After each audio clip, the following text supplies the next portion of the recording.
हमारी वीडियोस सिर्फ और सिर्फ लिखित मूल महाभारत पर आधारित होती हैं। हम किसी प्रकार का बदलाव नहीं करते। इस भाग में आप जानेंगे कि कौरवों की व्यूह रचना को देखकर युधिष्ठिर और अर्जुन ने किस प्रकार की बातें कही तथा तब अर्जुन ने किस प्रकार वज्र व्यूह की रचना की और भीमसेन की अध्यक्षता में पांडव सेना आगे बढ़ने को उद्यत हो गई। पिछले भाग में आपने जाना था कि संजय ने युद्ध के मैदान कुरुक्षेत्र का युद्ध के आरंभ होने से पहले किस प्रकार भयावह वर्णन किया था। पिछले एपिसोड का लिंक आपको डिस्क्रिप्शन बॉक्स तथा चैनल के पेज पर मिल जाएगा। भीष्म पर्व अध्याय 18। संजय बोले, हे महाराज, तदनंतर 2 ही घड़ी में युद्ध की इच्छा रखने वाले योद्धाओं का भयंकर कोलाहल सुनाई देने लगा, जो हृदय कपा देने वाला था। शंख और दुंदुभियों के घोष, गजराजों की गर्जना तथा रथों के पहियों की घरघराहट से सारी पृथ्वी विदीर्ण सी हो रही थी। अश्वों के हिनहिनाने और योद्धाओं के गरजने के शब्दों से एक ही क्षण में वहां की पृथ्वी और आकाश का सारा प्रदेश गूंज उठा। हे दुर्धुष नरेश, आपके पुत्रों और पांडवों की सेनाएं एक दूसरे के निकट आने पर कांप उठी। उस रणक्षेत्र में स्वर्ण भूषित रथ और हाथी बिजलियों से युक्त मेघों के समान सुशोभित दिखाई देते थे। हे नरेश्वर, आपकी सेना के नाना प्रकार के ध्वज और सोने के अंगद अर्थात बाजूबंद पहने हुए सैनिक प्रज्वलित अग्नि के समान प्रकाशित हो रहे थे। अग्नि और सूर्य के समान कांतिमान कवच धारण किए वीर सैनिक अग्नि और सूर्य के ही तुल्य प्रकाशित दिखाई देते थे। हे राजन, कौरव पक्ष के श्रेष्ठ योद्धा विचित्र आयुध और धनुष धारण किए बड़ी शोभा पा रहे थे। उनके विचित्र आयुध ऊपर की ओर उठे हुए थे। उन्होंने हाथ में दस्ताने पहन रखे थे और उनकी पताकाएं आकाश में फहरा रही थी। सेना के मुहाने पर खड़े हुए वृषभ के समान विशाल नेत्रों वाले वे महाधनुर्धर वीर बड़ी शोभा पाते थे।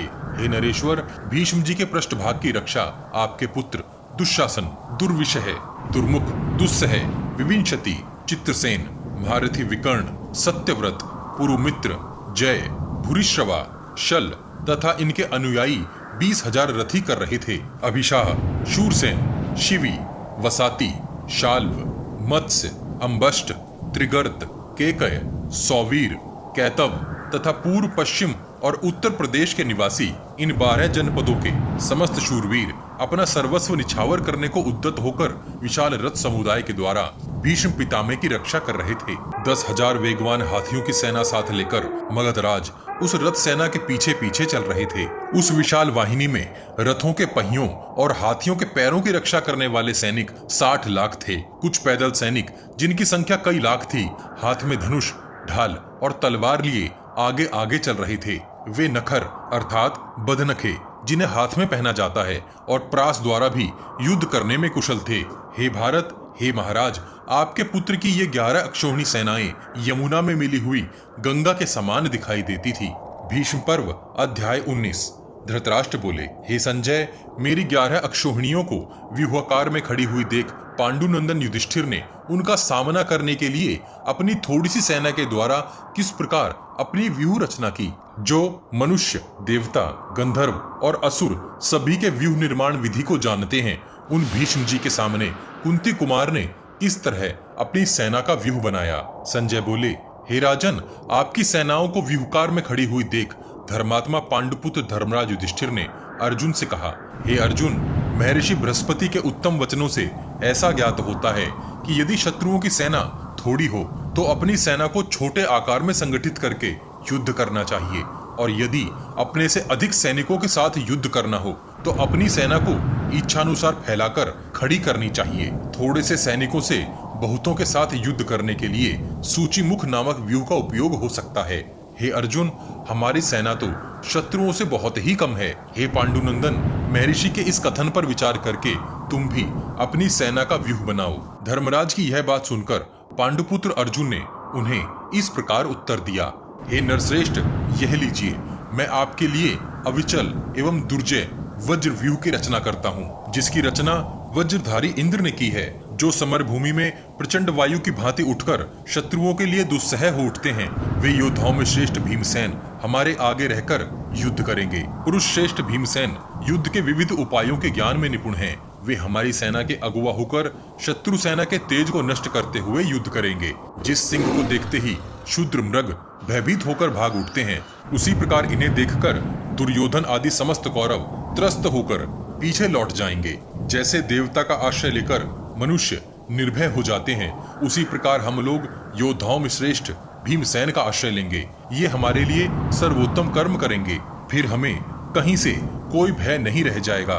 संसार में ऐसा कोई भी पुरुष नहीं है जो भयंकर पराक्रम प्रकट करने वाले क्रोध में भरे हुए नरश्रेष्ठ वृकोदर की ओर देखने का साहस भी कर सके। जब भीमसेन लोहे से बनी हुई अपनी सुदृढ़ गदा हाथ में ले महान वेग से विचरते हैं, उस समय वे समुद्र को भी सोख सकते हैं। केकय राजकुमार दृष्टकेतु और चेकितान भी ऐसे ही पराक्रमी हैं। हे नरश्रेष्ठ, ये धृतराष्ट्र के पुत्र अपने मंत्रियों सहित आपकी ओर ही देख रहे हैं। हे राजन, युधिष्ठिर से ऐसा कहकर अर्जुन भीमसेन से बोले, हे महान पराक्रमी भीमसेन, अब आप इन शत्रुओं को अपना महान बल दिखाइए। हे भारत, अर्जुन के ऐसा कहने पर उस युद्ध स्थल में समस्त सैनिकों ने अनुकूल वचनों द्वारा उस समय उनका पूजन और सम्मान किया। महाबाहु अर्जुन ने ऐसा कहकर अपनी सब सेनाओं का शीघ्र ही व्यूह बनाया और रण के लिए प्रस्थान किया। कौरवों को अपनी ओर आते देख पांडवों की वह विशाल सेना पहले तो भरी गंगा के समान स्थिर दिखाई दी, फिर उसमें धीरे धीरे कुछ चेष्टा दृष्टिगोचर होने लगी। हे राजन, पांडव सेना में भीमसेन सबके आगे चलने वाले थे। उनके साथ पराक्रमी दृष्टद्युम्न, नकुल, सहदेव तथा चेदिराज दृष्टकेतु भी थे। राजा विराट अपने भाइयों और पुत्रों के साथ एक अक्षौहिणी सेना लेकर भीमसेन के पृष्ठभाग की रक्षा कर रहे थे। भीम के पहियों की रक्षा परम तेजस्वी माद्री कुमार नकुल और सहदेव कर रहे थे। द्रौपदी के 5 पुत्र तथा अभिमन्यु, ये वीर उनके पृष्ठभाग की रक्षा करते थे। पांचाल राजकुमार महारथी दृष्टद्युम्न अपनी सेना के चुने हुए शूरवीर एवं प्रधान रथी प्रभद्रकों के साथ उन सबकी रक्षा कर रहे थे। हे भरत श्रेष्ठ, इन सब के पीछे अर्जुन द्वारा सुरक्षित शिखंडी भीष्म का विनाश करने के लिए उद्यत हो आगे बढ़ रहा था। अर्जुन के पीछे महाबली सात्यकी थे। पांचाल वीर युधामन्यु और उत्तमौजा अर्जुन के रथ के पहियों की रक्षा करते थे। चलते फिरते पर्वतों के समान विशाल और मतवाले गजराजों की सेना के साथ कुंतीपुत्र राजा युधिष्ठिर बीच की सेना में उपस्थित थे। महामना पराक्रमी पांचाल राज द्रुपद पांडवों के लिए एक अक्षौहिणी सेना के सहित राजा विराट के पीछे पीछे चल रहे थे। हे राजन, उनके रथों पर भांति भांति के बेल और बूटों से विभूषित स्वर्ण मंडित विशाल ध्वज सूर्य और चंद्रमा के समान प्रकाशित हो रहे थे। तदनंतर महारथी दृष्टद्युम्न अन्य लोगों को हटाकर वहां स्वयं अपने भाइयों और पुत्रों के साथ उपस्थित हो राजा युधिष्ठिर की रक्षा करने लगे। हे राजन, आपके तथा शत्रुओं के रथों पर जो बहुसंख्यक विशाल ध्वज फहरा रहे थे, उन सबको तिरस्कृत करके केवल अर्जुन के रथ पर एकमात्र महान कपि से उपलक्षित दिव्य ध्वज शोभा पाता था। भीमसेन की रक्षा के लिए उनके आगे आगे हाथों में खड्ग, शक्ति तथा रष्टि लिए कई लाख पैदल सैनिक चल रहे थे। राजा युधिष्ठिर के पीछे वर्षा काल के मेघों की भांति तथा पर्वतों के समान ऊंचे ऊंचे 10,000 गजराज चल रहे थे। उनके मस्तक से मद की धारा बह रही थी। वे सोने की जालियों से सजकर उद्दीप्त हो रहे थे। उनमें अपार शौर्य भरा था। वे मेघों के समान मद की बूंदें बरसाते थे। उनसे कमल के समान सुगंध निकलती थी और वे सभी बहुमूल्य थे। दुर्जय वीर महामनस्वी भीमसेन हाथ में परिघ के समान मोटी एवं भयंकर गदा लिए अपने साथ विशाल सेना को लिए जा रहे थे। उस समय सूर्य की भांति उनकी ओर देखना कठिन हो रहा था। हे राजन, वे आपकी सेना को संतप्त सी कर रहे थे। निकट आने पर समस्त योद्धा उनकी ओर आंख उठाकर देखने में भी समर्थ न हो सके। हे राजन, यह वज्र नामक व्यूह सर्वथा भय रहित तथा सब ओर मुख वाला था। गांडीवधारी अर्जुन के द्वारा ही वह भयंकर व्यूह सुरक्षित था। पांडव योद्धा जिस व्यूह की रचना करके आपकी सेना का सामना करने के लिए खड़े थे, वह उनके द्वारा सुरक्षित होने के कारण मनुष्य लोक में अजेय सा जान पड़ता था। सूर्योदय के समान जब सभी सैनिक उपासना कर रहे थे, तब वहां बिना बादल के ही पानी की बूंदों के साथ हवा चलने लगी। उसके साथ मेघ जैसी गर्जना भी होती थी। वहां सब ओर नीचे बालू और कंकड़ बरसाती हुई तीव्र वायु बह रही थी। उस समय इतनी धूल उड़ी कि जगत में घोर अंधकार छा गया। हे भरत श्रेष्ठ, पूर्व दिशा की ओर मुख करके एक बड़ी भारी उल्का गिरी। ऐसा लगा जैसे उदय होते सूर्य से टकराकर वह बड़े जोर की आवाज करके बिखर गई हो। हे भरत भूषण, जब दोनों पक्ष की सेनाएं युद्ध के लिए पूर्णतः तैयार हो गई, उस समय सूर्य की प्रभा फीकी पड़ गई और भारी आवाज के साथ धरती कांपने लगी। हे भरत श्रेष्ठ, उस समय ऐसा जान पड़ता था मानो पृथ्वी विकट नाद करती हुई फट रही हो। हे राजन, संपूर्ण दिशाओं में अनेक बार वज्रपात के समान भयानक शब्द प्रकट हुए। तीव्र वेग से धूल की वर्षा होने लगी। वहां किसी को कुछ भी सूझ नहीं रहा था। सहसा वायु के वेग से ध्वज हिलने लगे। पताका सहित वे ध्वज सूर्य के समान तेजस्वी जान पड़ते थे। उन्हें सोने के हार और सुंदर वस्त्रों से सजाया गया था। उनमें छोटी छोटी घंटियों के साथ झालरें बंधी थी, जिनके मधुर शब्द सब ओर फैल रहे थे। इस प्रकार उन महान ध्वजों के शब्द से ताड़ के जंगलों की भांति उस रणभूमि में सब ओर झन झन की आवाज हो रही थी। हे राजन, इस प्रकार युद्ध से आनंदित होने वाले पुरुष सिंह पांडव आपके पुत्र की सेना के सामने व्यूह बनाकर खड़े रहे और वे हमारे योद्धाओं के रक्त और मज्जा को सुखाए दे रहे थे। गदाधारी भीमसेन को आगे खड़ा देख हमारी सेना भयभीत हो रही थी। भीष्म पर्व अध्याय 20। धृतराष्ट्र ने पूछा, हे संजय, सूर्योदय के समय किस पक्ष के योद्धा युद्ध की इच्छा से हर्ष का अनुभव करते हुए जान पड़ते थे? भीष्म के नेतृत्व में निकट आए हुए मेरे सैनिक अथवा भीमसेन की अध्यक्षता में आने वाले पांडव सैनिक उस समय कौन अधिक प्रसन्न थे? चंद्रमा, सूर्य और वायु किनके प्रतिकूल जान पड़ते थे? किनकी सेना की ओर देखकर हिंसक जंतु भयंकर शब्द करते थे? किस पक्ष के नवयुवकों के मुख की कांति प्रसन्न थी? ये सब बातें तुम मुझे ठीक ठीक बताओ। संजय बोले, हे नरेंद्र, दोनों ओर की सेनाएं समान रूप से आगे बढ़ रही थी। दोनों ओर के व्यूह में खड़े हुए सैनिक हर्ष से उल्लासित थे। दोनों ही सेनाएं वन श्रेणियों के समान आश्चर्य रूप में खड़ी थी।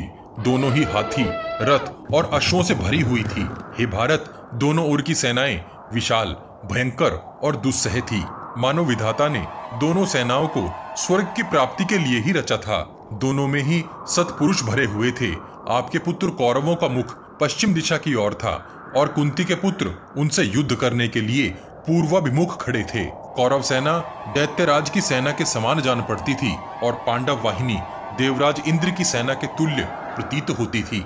पांडव सेना के पीछे की ओर से हवा चल रही थी और आपके पुत्रों की ओर देखकर हिंसक जंतु भयंकर बोली बोल रहे थे।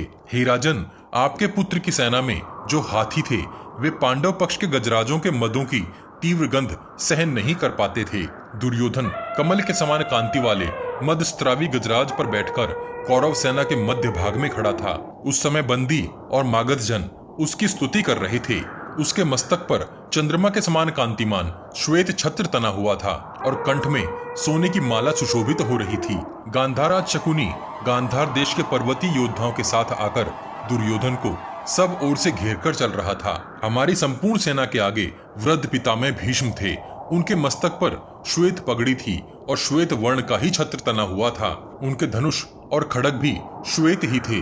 वे श्वेत शैल के समान प्रकाशित होने वाले श्वेत अश्वों और श्वेत ध्वज से सुशोभित हो रहे थे।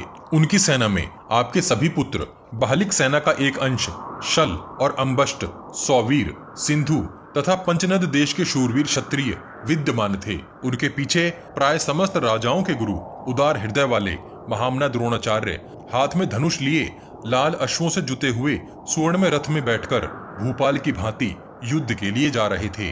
वृद्धछत्र का पुत्र जयद्रथ, भूरिश्रवा, पुरुमित्र, जय, शाल्व और मत्स्य देशीय क्षत्रिय तथा उनके भाई केकय राजकुमार युद्ध की इच्छा से हाथियों के समूह को साथ ले संपूर्ण सेना के मध्य भाग में स्थित थे। महान धनुर्धर और विचित्र रीति से युद्ध करने वाले गौतम वंशीय महामना कृपाचार्य कौरवतर भार ग्रहण करके शक, किरात, यवन तथा पल्लव सैनिकों के साथ कौरव सेना के बाएं भाग में होकर चल रहे थे। हाथ में अस्त्र लिए सुशिक्षित सुराष्ट्रीय देशीय वीरों तथा वृष्णि और भोजवंश के महारथियों द्वारा पालित विशाल सेना कृतवर्मा द्वारा सुरक्षित होकर आपकी सेना के दाहिने भाग से होकर युद्ध के लिए यात्रा कर रही थी। या तो हम अर्जुन पर विजय प्राप्त करेंगे अथवा हमारी मृत्यु हो जाएगी, ऐसी प्रतिज्ञा करके 10,000 संक्षप्तक रथी तथा बहुत से अस्त्रवेत्ता त्रिगर्त देशीय शूरवीर जिस ओर अर्जुन थे उसी ओर जा रहे थे। हे भारत, आपकी सेना में 1 लाख से अधिक हाथी थे।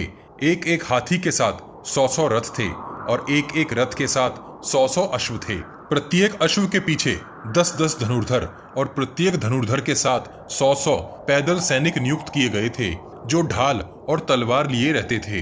हे भरत नंदन, इस प्रकार भीष्म जी ने आपकी सेनाओं का व्यूह रचा था। शांतनु नंदन सेनापति भीष्म प्रत्येक दिन मानुष, देव, गंधर्व और असुर प्रणाली के अनुसार व्यूह रचना करके सेना के अग्रभाग में स्थित होते थे।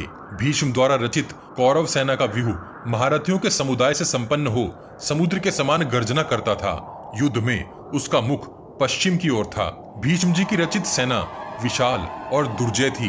वे प्रतिदिन नई नई योजनाओं और व्यूहों का निर्माण किया करते थे, जो किसी भी स्थिति में युद्ध में विजय प्राप्त करने के लिए सक्षम होते थे। उनके नेतृत्व में कौरव सेना अजेय प्रतीत हो रही थी। इस प्रकार कौरव और पांडव दोनों सेनाएं महायुद्ध के लिए तैयार हो उठी। दोनों पक्षों के योद्धाओं ने अपनी अपनी व्यूह रचना की और युद्ध भूमि में एक दूसरे का सामना करने के लिए तत्पर हो उठे।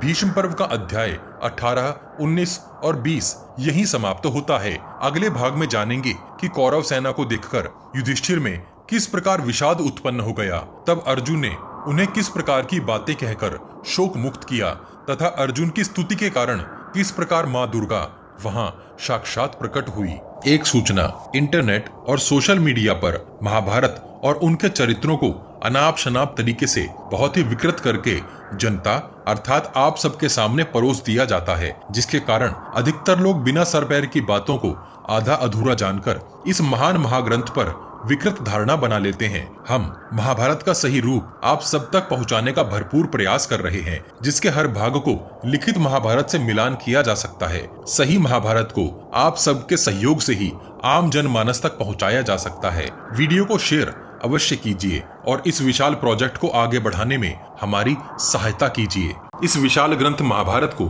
शीघ्रता से समेटने के लिए हम ग्राफिक्स के साथ पॉडकास्ट का सहारा भी ले रहे हैं, ताकि आप तक कुछ जल्दी से महाभारत का सही रूप पहुंचाया जा सके। आपको हमारा प्रयास कैसा लग रहा है? कृपया कमेंट बॉक्स में कमेंट करके हमें जरूर बताइए। पिछले सभी भाग आपको हमारे चैनल के पेज पर और इस वीडियो के डिस्क्रिप्शन बॉक्स में भी मिल जाएंगे। हम हर सीरीज की एक प्लेलिस्ट भी बनाते हैं। उम्मीद है आप हमारी वीडियोस अपने उन दोस्तों को शेयर जरूर करते होंगे जो महाभारत का सही रूप समझना और जानना चाहते हैं। आपके हर शेयर से हमारा मनोबल बढ़ता है। अपने प्रियजनों तक यह ज्ञान पहुंचाने के लिए वॉच गॉड चैनल को सब्सक्राइब और शेयर करना मत भूलिए। सब्सक्राइब बटन के बगल में बनी छोटी सी घंटी भी बजा दीजिए। जय श्री कृष्ण। हर हर महादेव।